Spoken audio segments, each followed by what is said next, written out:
안녕하세요. 보상가배상TV 교통사고 보험 전문 변호사 전경근입니다. 자, 오늘은 이 교통사고에서 개호비를 제대로 받기 위해서는 어떻게 소송을 해야 되는지 한번 살펴보겠습니다. 자, 개호 환자가 어떤 경우인지부터 말씀드리면요. 자, 일상생활이나 사회생활을 혼자서는 할 수 없는 경우예요. 자, 혼자서 보행을 제대로 못하거나 식사를 제대로 할 수 없거나 인지 문제로 정상적인 대화가 어렵거나 대소분 조절이 안 돼가지고 기저귀를 착용해야 하는 이런 경우입니다. 자, 명백한 이 사지마비나 식물인간처럼 누가 보더라도 타인의 도움 없이는 일상생활이 어려운 환자의 경우에는 개호비를 인정받는데 전혀 문제가 없습니다. 하지만 애매모호한 경우들이 있습니다. 나이가 많으신 고령 피해자의 경우, 또는 피해자의 과실이 많은 경우, 또 원래 사고 이전에 갖고 있던 병이 있는 경우, 그 외에 소송에서 불리한 요소를 갖고 있는 경우가 있습니다. 자, 그리고 이 보호자가 봤을 때는 옆에서 간호나 도움이 이렇게 필요해 보이는데, 과연 이게 의사가 의학적으로 개호가 필요하다고 인정해 줄지, 법원에서 개호비를 제대로 인정해 줄지 이렇게 고민되는 경우들이 있을 겁니다.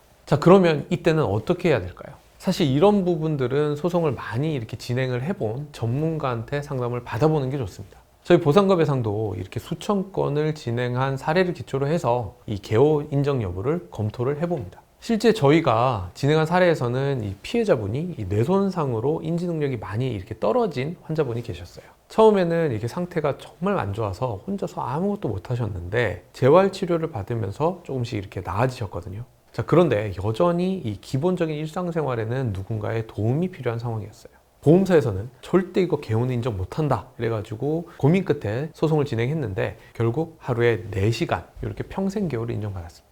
개호 한 명에서 절반 정도로 까진 거긴 하지만 개호가 아예 인정이 안 되는 것보다 훨씬 더 많은 개호 비용을 인정받을 수 있었고, 만약에 이때 초기에 소송을 포기를 했다면 적절한 보상을 받지 못했을 겁니다. 그래서 개호가 나올지 안 나올지 이게 애매할 것 같다면 반드시 교통사고 전문 변호사의 상담을 받으시는 걸 추천드립니다.